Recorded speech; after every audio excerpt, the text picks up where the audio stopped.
America की 18 घंटे की धमकी के बाद जिस पल पूरी दुनिया यह सोच रही थी कि भारत झुक जाएगा या समझौते की राह पकड़ेगा, ठीक उसी वक्त नई दिल्ली से ऐसा आदेश निकला जिसने न केवल वॉशिंगटन बल्कि पूरी दुनिया की राजनीतिक धुरी हिला दी। भारत ने बगराम एयरबेस से संचालित अपने सबसे आधुनिक रक्षा तंत्र को एक्टिवेट करते हुए ऑपरेशन गरुड़ कवच को आरंभ कर दिया। इस ऑपरेशन का मकसद स्पष्ट था, अमेरिका की किसी भी संभावित सैन्य गतिविधि को न सिर्फ निष्क्रिय करना बल्कि उसके पीछे छिपी पूरी साजिश को विश्व समुदाय के सामने उजागर करना। जैसे ही भारतीय राडार सिस्टम ने अमेरिकी पैरा कमांडो की मूवमेंट को मॉनिटर किया, वैसे ही बगराम में तैनात भारतीय विशेष बलों ने रनवे, एयरफील्ड और कंट्रोल टावर को फुल लॉकडाउन मोड में डाल दिया। यह इतिहास का पहला मौका था जब अमेरिका की किसी धमकी के जवाब में भारत ने एक पल के लिए भी देरी नहीं की। वहीं दूसरी ओर प्रधानमंत्री कार्यालय से सीधा संदेश आया, भारत की संप्रभुता पर कोई समझौता नहीं होगा, चाहे सामने अमेरिका ही क्यों न हो। इस आदेश के बाद पूरी भारतीय सैन्य मशीनरी एक साथ सक्रिय हो गई। भारतीय वायुसेना ने बगराम एयरबेस के ऊपर नो फ्लाई जोन घोषित किया और उसी पल भारत के स्वदेशी रडार सिस्टम त्रिनेत्र ने अमेरिकी B-2 बॉम्बर की हर गतिविधि को ट्रैक करना शुरू कर दिया। यह वही क्षण था जिसने अमेरिका की तकनीकी श्रेष्ठता की पूरी परिकल्पना को ध्वस्त कर दिया, क्योंकि अमेरिका का B-2 बॉम्बर, जिसे आज तक कोई राडार ट्रैक नहीं कर पाया था, भारत के स्वदेशी सिस्टम ने उसे पकड़ लिया। यह आधुनिक युद्ध इतिहास की सबसे बड़ी तकनीकी उपलब्धि बन गई। भारत ने केवल यही नहीं किया बल्कि तुरंत अपने स्पेस डिफेंस विंग से जुड़े सैटेलाइट सूर्यवीर और वज्र नेट के जरिए पूरे अफगानिस्तान से लेकर लाल सागर तक की हर अमेरिकी मूवमेंट की निगरानी शुरू कर दी। दोस्तों, इस पूरे के पूरे घटनाक्रम का सबसे बड़ा मास्टरमाइंड अब आ चुका है। बताएंगे आपको इस वीडियो में। चैनल पर बने रहें।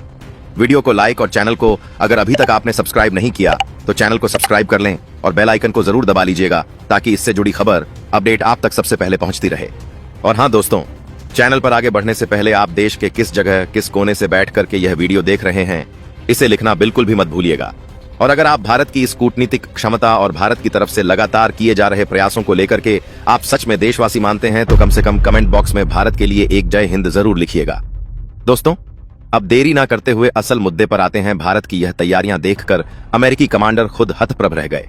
अफगानिस्तान के आसमान में गश्त कर रहे उनके ड्रोन नेटवर्क को भारतीय साइबर डिफेंस यूनिट ने मात्र 8 मिनट में हैक कर लिया और उनकी लाइव फीड भारतीय सैटेलाइट नेटवर्क पर रीरूट कर दी। इसका सीधा मतलब था, अमेरिका अब खुद अपनी ही आंखों से अंधा कर दिया गया था। वॉशिंगटन में ट्रंप प्रशासन में हड़कंप मच गया। पेंटागन से लेकर CIA तक हर विभाग में अलार्म बज गया और राष्ट्रपति ट्रंप को मजबूर होकर आपात बैठक बुलानी पड़ी। उन्होंने यह कहा कि भारत को रोकना अब आसान नहीं होगा। वह अब केवल एक क्षेत्रीय शक्ति नहीं बल्कि एक ग्लोबल टेक्नो मिलिट्री फोर्स बन चुका है। दूसरी ओर भारत की कूटनीतिक चालें भी उसी गति से चल रही थीं। नई दिल्ली ने संयुक्त राष्ट्र, रूस, फ्रांस, इजराइल और जापान को तत्काल ब्रीफिंग भेजकर यह बताया कि अमेरिका की चाल वास्तव में अफगानिस्तान की स्थिरता को अस्थिर करने की कोशिश थी। रूस ने भारत का खुलकर समर्थन किया। फ्रांस ने अमेरिका को चेताया कि भारत के खिलाफ किसी भी सैन्य आक्रामकता को हम यूरोप की शांति के लिए खतरा मानेंगे। इसके बाद यूरोपीय यूनियन के प्रवक्ता का बयान आया कि भारत बगराम में स्थिरता का प्रतीक है, अमेरिका को अपनी नीति पर पुनर्विचार करना चाहिए। इस तरह अमेरिका का जो वैश्विक दबाव भारत पर बनाने का प्रयास था, वही अब उस पर उल्टा पड़ गया। इस बीच बगराम एयरबेस पर भारतीय वायुसेना ने एक के बाद एक रणनीतिक कदम उठाए। C-17 ग्लोबोमास्टर से भारी सैन्य उपकरण और S-400 की नई खेप पहुंचाई गई। भारत के गरुड़ कमांडो ने एयरबेस की बाहरी परिधि को 4 जोन में बांटकर सुरक्षा घेरा बना लिया। अफगानिस्तान की तालिबान सरकार ने भी भारत का साथ दिया और कहा कि बगराम की सुरक्षा भारत के भरोसे ही सुरक्षित है। इससे अमेरिका को यह समझ में आने लगा कि वह अब इस क्षेत्र में अकेला पड़ चुका है। अमेरिका ने आखिरी दांव के रूप में कूटनीतिक दबाव बनाना शुरू किया। उसने चीन के साथ गुप्त वार्ता की, जिसमें भारत की बढ़ती ताकत को सीमित करने का एजेंडा तय किया गया। लेकिन यह कदम भी ज्यादा दूर नहीं जा सका क्योंकि भारत को इसकी भनक लग चुकी थी। भारतीय साइबर खुफिया एजेंसी नेट शक्ति ने बीजिंग और वॉशिंगटन के बीच हुई एन्क्रिप्टेड बातचीत के कुछ अंश इंटरसेप्ट कर लिए। इन अंशों को भारत ने सीधे संयुक्त राष्ट्र सुरक्षा परिषद में पेश किया और यह साबित कर दिया कि अमेरिका और चीन भारत के खिलाफ मिलकर साजिश रच रहे हैं। यह खुलासा होते ही अमेरिका का नैतिक आधार ढह गया। अफगानिस्तान के आसमान में अब स्थिति पूरी तरह भारत के नियंत्रण में थी। बगराम एयरबेस पर तिरंगा गर्व से लहरा रहा था। वहीं अमेरिकी पायलटों को अपने विमानों को वापस मोड़ने का आदेश दिया गया। CNN, BBC और ऑल जजीरा जैसे चैनल्स पर लाइव यह खबर चली कि India forces the United States to retreat from Bagram. पूरी दुनिया में भारत की तकनीकी क्षमता और कूटनीतिक दृढ़ता की प्रशंसा हो रही थी। प्रधानमंत्री मोदी ने उस वक्त सिर्फ एक ट्वीट किया, राष्ट्र की गरिमा सर्वोपरि। यह ट्वीट कुछ ही घंटों में दुनिया के सबसे ज्यादा रीट्वीट किए गए संदेशों शामिल हो गया। लेकिन कहानी यहीं खत्म नहीं हुई।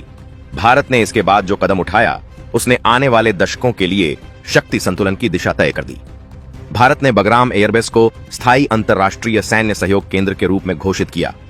Bagram global defence hub.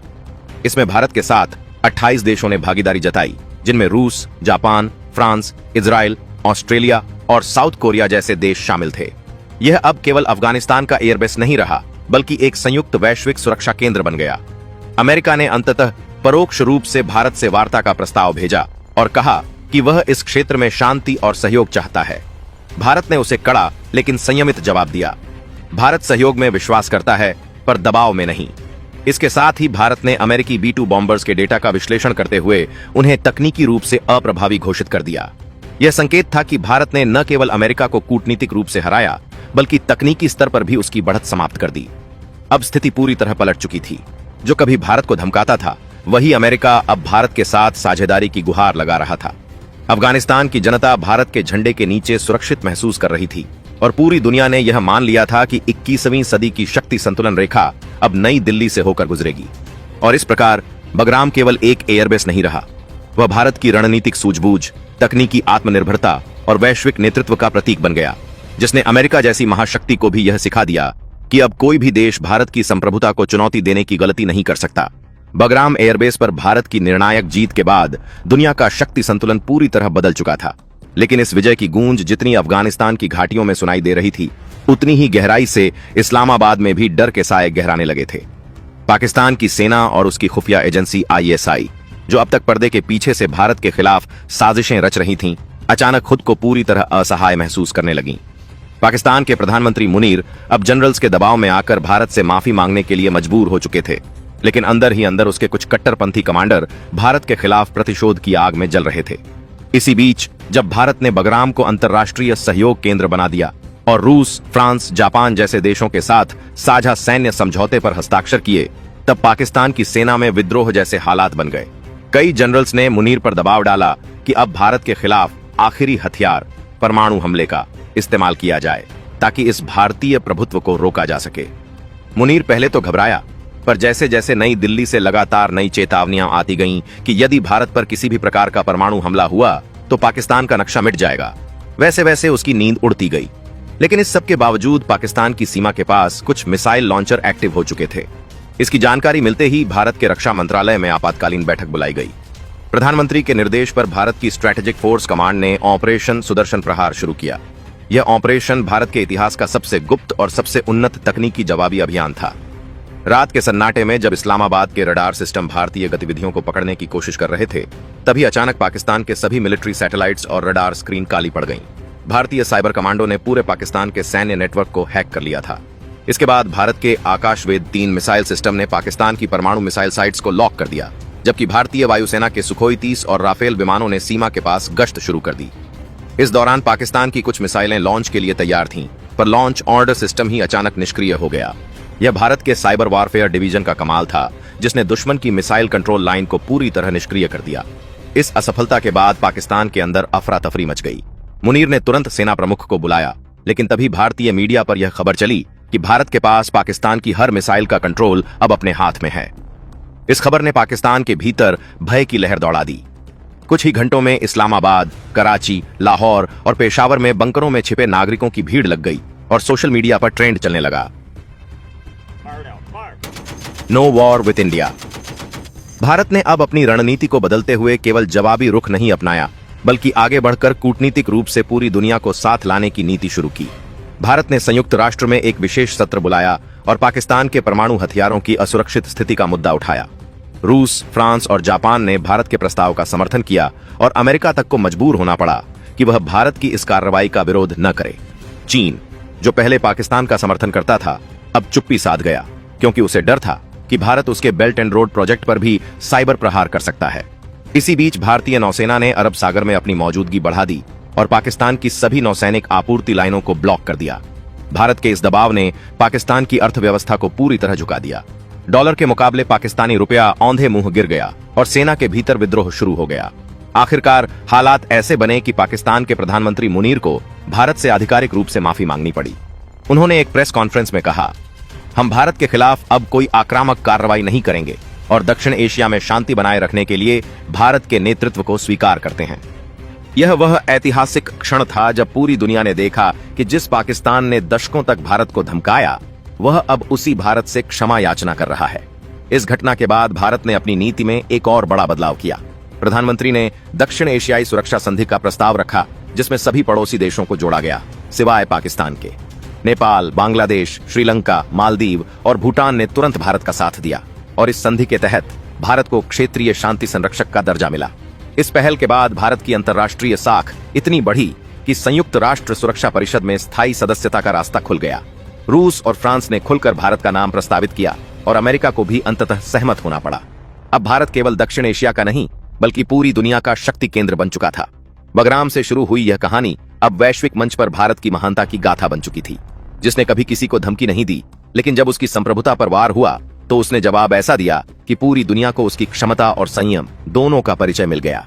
और जैसे ही पाकिस्तान के प्रधानमंत्री ने राष्ट्र को संबोधित करते हुए यह कहा, हम भारत के साथ शांति चाहते हैं क्योंकि युद्ध का कोई अर्थ नहीं, उसी समय नई दिल्ली के आकाश में तिरंगा शान से लहरा रहा था और पूरी दुनिया मान रही थी कि 21वीं सदी का असली नेतृत्व अब भारत के हाथों में है।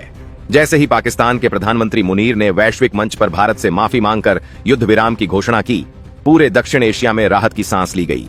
लेकिन इस माफी ने पाकिस्तान की सेना के कुछ कट्टर गुटों के अंदर बगावत की चिंगारी भड़का दी। जनरल राशिद और जनरल फहीम जैसे वरिष्ठ सैन्य अधिकारी, जो हमेशा से भारत विरोधी नीतियों के हिमायती रहे थे, अब मुनीर के फैसले से नाराज होकर गुप्त बैठकों में जुट गए। उनका मानना था कि भारत को इस तरह झुकना पाकिस्तान की बेइज्जती है और यदि अब कदम नहीं उठाया गया तो पाकिस्तान का सैन्य गौरव हमेशा के लिए खत्म हो जाएगा। इसी सोच के तहत जनरल राशिद ने पाकिस्तान की उत्तरी सीमा पर छिपे एक गुप्त परमाणु मिसाइल बेस खैबर 1 को सक्रिय कर दिया और आदेश दिया कि भारत के सैन्य ठिकानों पर एक साथ परमाणु हमले की तैयारी शुरू की जाए। रात के अंधेरे में रडार वाहनों और लॉन्च कंट्रोल यूनिट्स को तैयार किया गया, पर यह बात ज्यादा देर तक गुप्त नहीं रह सकी। भारत की खुफिया एजेंसी RAW और सैटेलाइट सर्विलांस ने इस गुप्त गतिविधि को तुरंत पकड़ लिया और सूचना सीधा राष्ट्रीय सुरक्षा सलाहकार और प्रधानमंत्री तक पहुंची।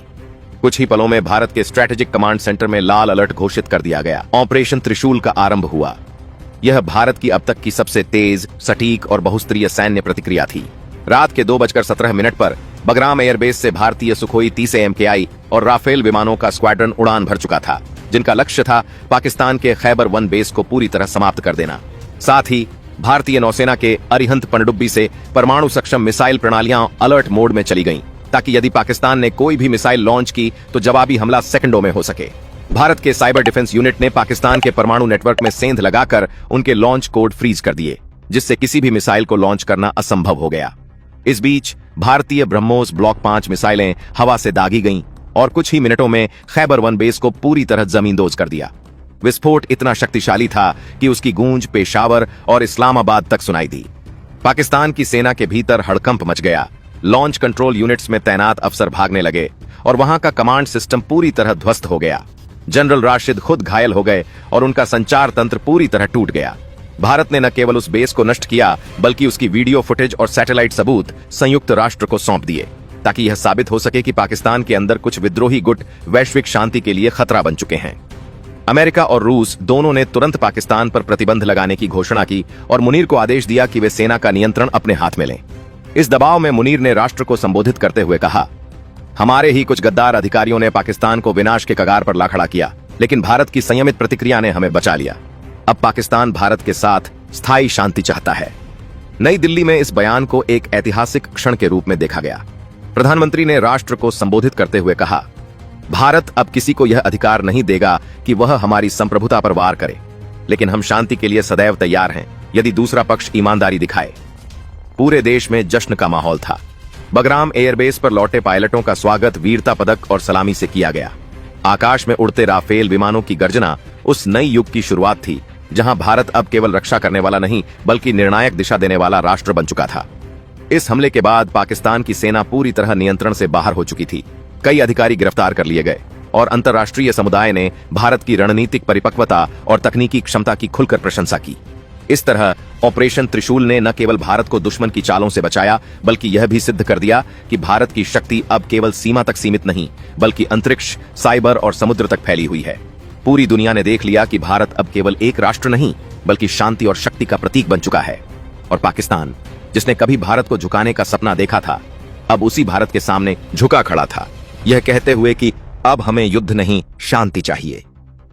ऑपरेशन त्रिशूल की गूंज जैसे ही थमी, पूरी दुनिया के भू राजनीतिक परिदृश्य में एक भूकंप सा आ गया था।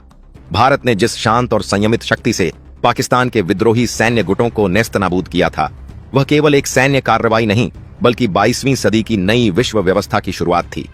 बगराम एयरबेस से लेकर दिल्ली तक और कश्मीर से लेकर अंडमान तक हर भारतीय नागरिक उस क्षण का गवाह था जब भारत ने बिना किसी औपनिवेशिक आक्रामकता के केवल अपने आत्मबल, तकनीकी कौशल और दृढ़ निश्चय से यह साबित कर दिया कि अब विश्व का शक्ति संतुलन बदल चुका है।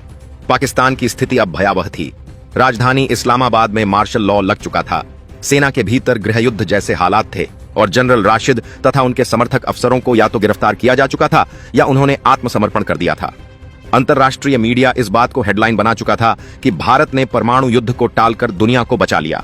संयुक्त राष्ट्र सुरक्षा परिषद में भारत की भूमिका की सराहना करते हुए फ्रांस, रूस, अमेरिका और जापान ने भारत को ग्लोबल पीस स्टेबलाइजर की उपाधि देने का प्रस्ताव रखा, जबकि चीन, जो अब तक भारत की बढ़ती शक्ति से चिंतित था, मजबूरी में इस प्रस्ताव के समर्थन में झुक गया। भारत के प्रधानमंत्री ने इस अवसर पर अपने भाषण में कहा, भारत शांति चाहता है, लेकिन शांति केवल वहीं टिकती है जहां न्याय और साहस दोनों मौजूद हों।